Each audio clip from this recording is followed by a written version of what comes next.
دین سے دور ہوتا ہے تو کیا نقصان کرتا ہے اپنے آپ کا۔ بھائیو یقین مانیں یہ عنوان بڑا طویل ہوگا اگر ہم اس پہ کیا گفتگو کریں کہ اللہ تبارک و تعالیٰ کے دین سے دور جانے کے کیا کیا نقصان انسان کو انفرادی زندگی میں، آئلی زندگی میں، اجتماعی زندگی میں، اور یوں کہیے کہ زندگی کے ہر پل میں کہاں کہاں کیا کیا نقصانات اٹھانے پڑتے ہیں، بڑی لمبی فہرست ہوگی۔ میں آج آپ کے سامنے سے چند منتخب نقصانات گناتا ہوں۔ دین بیزاری کا نقصان کیا ہے، یہ باتیں آج نئی نسل کی دل و دماغ میں یہ بھی بٹھانے کی ہیں۔ بھائیو سب سے پہلا نقصان دین سے دوری کا، سب سے پہلا نقصان یہ ہوگا کہ جو آدمی دین سے دور جائے گا وہ اللہ تبارک و تعالیٰ سے کٹ جائے گا۔ جو آدمی دین سے دور جائے گا وہ اللہ تبارک و تعالیٰ سے کٹ جائے گا، اور جو آدمی دین سے جتنا کمزور تعلق رکھے گا اس کا اللہ سے بھی اتنا ہی کمزور تعلق ہوگا۔ ایک انسان کی زندگی میں اللہ تعالیٰ سے تعلق کا معنی کیا ہے، اس کا مطلب کیا ہے؟ آپ اسی بات سے اندازہ لگائیے کہ جسے ہم توحید کہتے ہیں یہ وہی اللہ تعالیٰ سے تعلق مضبوط کرنے کی بات ہے، اور جسے ہم شرک کرتے کہتے ہیں یہ وہی اللہ تعالیٰ سے تعلق توڑ لینے سے منع کرنے کی بات ہے۔ اللہ کے بندو دین سے دور جاؤ گے اللہ تعالیٰ سے کٹ جاؤ گے، اور اللہ تعالیٰ سے کٹنا کیا ہے آپ کو معلوم؟ ہم کیا چاہتے ہیں اس دنیا کے اندر؟ ہم دنیا کے اندر کیا چاہتے ہیں؟ دنیا کے مفادات ہم چاہتے ہیں، مال چاہیے، کسی کو عزت چاہیے، کسی کو عہدہ چاہیے، کسی کو اولاد چاہیے، کسی کو شہرت چاہیے، دنیا کی ہزار نعمتیں لوگ چاہتے ہیں، دنیا میں بہت کچھ کمانا چاہتے ہیں، یا پھر دنیا کے مختلف قسم کے نقصانات سے بچنا چاہتے ہیں، دنیا میں وہ لوگوں کی نظر میں بدنام نہیں ہونا چاہتے، وہ فقیر نہیں رہنا چاہتے، وہ دنیا کے سامنے محتاج بن کر نہیں رہنا چاہتے وغیرہ۔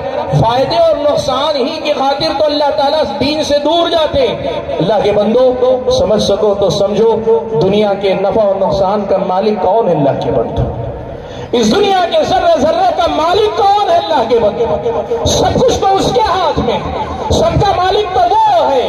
تم دین سے دور جاؤ گے تو اللہ سے دور جاؤ گے، اور اللہ سے دور جا کے کیا پالو گے؟ اللہ کے بندو کیا پانے کے لیے کہاں جا رہے ہو؟ تمہیں دنیا چاہیے، دنیا کی کوئی نعمت چاہیے، وہ کس کے پاس ملے گی؟ وہ تو اللہ کے پاس نہ ملے گی۔ اللہ نے کہا نا قل اللہم مالک الملک تؤتی الملک من تشاء وتنزع الملک ممن تشاء وتعز من تشاء وتذل من تشاء بیدک الخیر انک علی کل شیء قدیر۔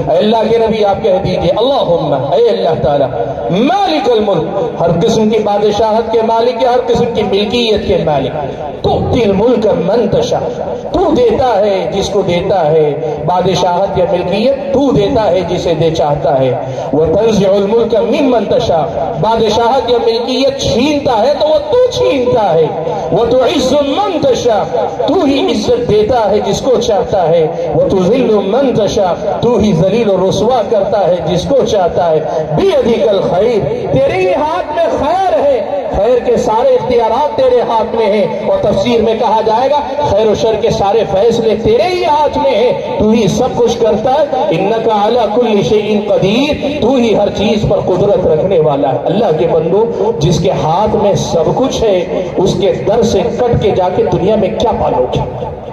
کہاں سے پالو گے؟ اللہ کے بندو اللہ سے جڑو گے تب نہ ملے گا، اللہ تعالیٰ سے کٹ کر جا کے دنیا میں کہاں کہاں بھٹکتے ہو، در در کی ٹھوکریں کھاتے ہو۔ اللہ کے بندو دین سے کٹو گے، اللہ سے کٹو گے، اور اللہ سے کٹو گے تو حقیقت میں اپنے پیروں پہ کلہاڑی مارو گے، اپنے آپ کو محروم کرو گے۔ آپ نے کسی یتیم کو دیکھا؟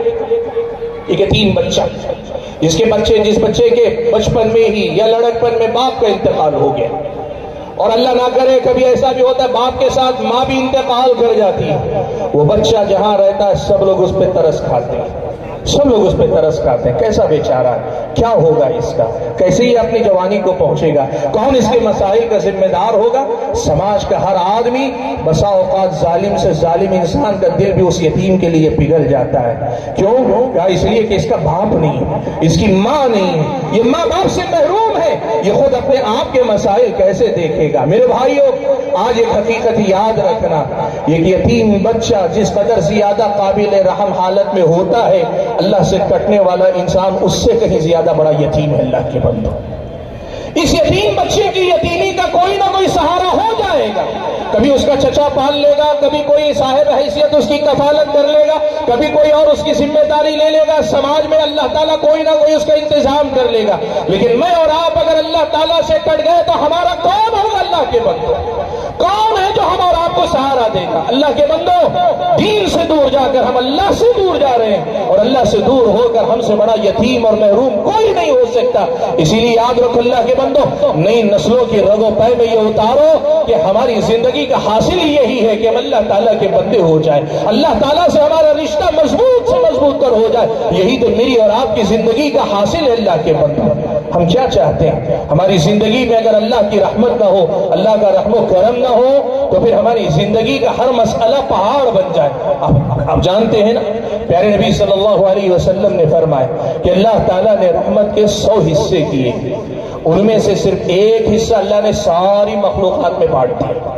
एक हिस्सा अल्लाह ने सारी मखलूकात में बांट दिया, और वही एक हिस्सा है जो हमारे आपके बनी नौए इंसान के, और सिर्फ इंसान नहीं, जानवरों के दिल में भी जो अपनी औलाद अपने बच्चों के लिए जो रहमो करम है, वो भी उसी एक हिस्से का हिस्सा है। सर सारी मखलूकात में जो रहमत बटी हुई है, रहमो करम का जज्बा है, वो 99 हिस्सों के मुकाबले में एक हिस्सा है। अल्लाह के नबी ने मिसाल देकर कहा कि एक जानवर कदम रखने से पहले ये जो देखता है कि कहीं मेरे कदम के नीचे खुद मेरा अपना बच्चा ना आ गया हो, ये रहमो करम का जज्बा भी उसी एक जुज या एक हिस्से का हिस्सा है। आप सोचो, सारी दुनिया के रहमो करम को अगर एक जुज मान ले, एक हिस्सा का है, और उसके मुकाबले में 99 हिस्से प्यारे नबी सल्लल्लाहु अलैहि वसल्लम ने कहा अल्लाह ताला ने अपने पास रखे।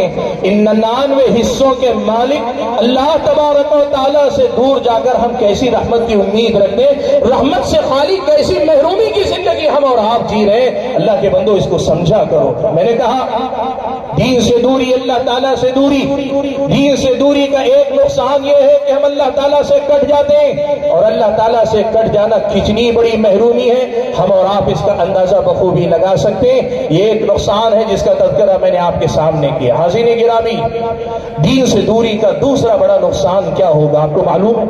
दीन से दूरी का दूसरा बड़ा नुकसान ये होगा कि मेरी और आपकी जिंदगी बेमकसद होकर रह जाएगी। हम अपने मकसद वजूद से कट जाएगा।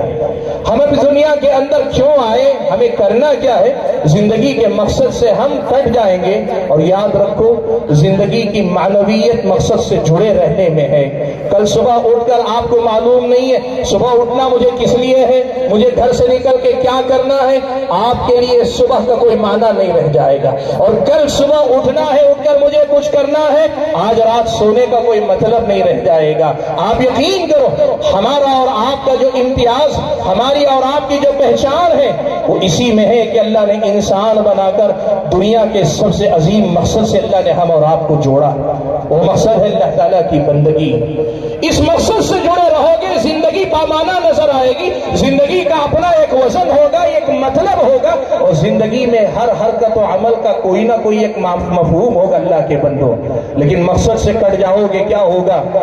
अल्लाह के दीन से दूर होगे, दीन बेजारी का शिकार होगे, अपने मकसद जिंदगी से कट जाओगे, और मकसद जिंदगी से कट जाओगे तो क्या होगा मालूम है? न सिर्फ ये कि अल्लाह ताला से दूर होगे, कुरान की आयत के अल्फाज में अगर मैं आपके सामने बात रखूं, अल्लाह ताला ने कहा वो इंसान जो अपनी जिंदगी के मकसद से नहीं जुड़ता या अपने मकसद को पूरा नहीं करता, वो जानवर भी नहीं रह जाता, जानवरों से भी कहीं ज्यादा गया गुजरा हो जाता है। अल्लाह ने फरमाया लहुम कुलूबुन ला यफ़क़हून बिहा व लहुम अअयुनुन ला युबसिरून बिहा व लहुम आज़ानुन ला यस्मऊन बिहा उलाइका कल अनआम बल हुम अदल उलाइका हुमुल गाफिलून। अल्लाह ने फरमाया, अल्लाह ने उनको दिल दिए हैं लेकिन समझते नहीं, अल्लाह ने कान दिए हैं लेकिन सुनते नहीं। अल्लाह ताला ने उनको लहुम आज़ानुन ला यस्मऊन बिहा लहुम कुलूबुन ला यफ़क़हून बिहा व लहुम अअयुनुन ला युबसिरून बिहा। अल्लाह ताला ने आंखें दी हैं लेकिन देखते नहीं हैं। जब अल्लाह ताला ने एक मकसद के तहत ये सारी चीजें दी, जिस मकसद के लिए अल्लाह ने ये सारी चीजें दी, उस मकसद के लिए इनका इस्तेमाल नहीं करते तो अल्लाह ने कहा उलाइका कल अनआम, ये जानवरों जैसे हैं, बल हुम अदल, ये चौपायों से भी गए गुजरे हैं। मेरे भाइयों, याद रखना एक बात, ये जो कुरान के अल्फाज हैं ये सिर्फ मजम्मत के लिए नहीं आए हैं। इन अल्फाज के मतलब सिर्फ मजम्मत नहीं, ये जो तशबीह है कि उलाइका कल अनआम, ये चौपायों जैसे हैं, ये सिर्फ उनकी बुराई बयान करने के लिए नहीं, बल्कि ये बताने के लिए कि जिंदगी के मकसद से कटने वाला इंसान अपने आप पे इतना गिरता जाता है, इतना गिरता जाता है कि अपनी हैवानियत में इंसानों को इंसान है, जानवरों को भी पीछे छोड़कर और ज्यादा गया गुजरा बन जाता है। आज देखो जिंदगी में इस मकसद की अहमियत का आप अंदाजा लगाओ। मैंने अभी आपके सामने बात रखी, लोग क्या समझते हैं कामयाब जिंदगी का तसव्वुर लोगों के पास ये है कि एक अच्छा बंगला हो, अच्छा कारोबार या जरिए आमदनी हो, जिंदगी जीने के लिए सवारी हो, असबाबे तहय्युश असबाबे आयश मौजूद रहे, सब ठीक ठाक चले और मुझ पर कोई रोक टोक ना हो, मुझे कोई डर भी ना हो, मुझे किसी किस्म का खतरा ना हो। यही तो सब लोग दुनिया समझते हैं। अगर यही कामयाबी थी और इसी से इंसान मुकम्मल हो जाता है तो आप जानते हैं मगरिबी दुनिया के ममालिक, यूरोप और अमेरिका के बहुत सारे ममालिक और बस्तियां और बहुत बड़ी आबादी ऐसी है जिनको ये सारी चीजें मयस्सर हैं। उनके पास अच्छे बंगले भी हैं, अच्छी सवारियां भी हैं, घर के अंदर असबाब ऐश, असबाब ताय्युश, जिंदगी जीने के असबाब, और उसके साथ साथ जिंदगी में जिस ख्वाहिश की वो तकमील करना चाहे हर ख्वाहिश को पूरा करने की छूट भी है, आजादी भी है, बज़ाहिर अमन व अमान भी, सब कुछ। लेकिन क्या आप ये बात नहीं देखते कि उसी यूरोप और अमेरिका के हजारों नहीं लाखों की तादाद में सियाहत के लिए आते हैं, लेकिन उन्हीं में एक बड़ी तादाद ऐसे लोगों को भी होती है जो सुकून की तलाश में आते हैं। वजह क्या है?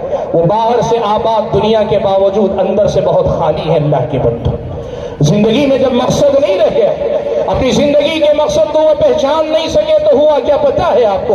उनके साथ ये मसला हुआ कि वो अंदरूनी खला, अंदरूनी खालीपन का शिकार है और उसी के नतीजे में सारे असबाब ऐश को छोड़कर वो सुकून की तलाश में मशरिक की तरफ आते हैं। उनमें से कुछ लोगों को अल्लाह ताला इस्लाम की तौफीक अता कर देता है, वो इस्लाम कबूल कर लेते हैं और बड़ी मजबूती के साथ इस्लाम पे जम जाते हैं। लेकिन इनमें से कुछ ऐसे भी हैं, आप जानते हैं हमारे अपने मुल्क के अंदर आश्रमों के अंदर बाबाओं के पास तीसरे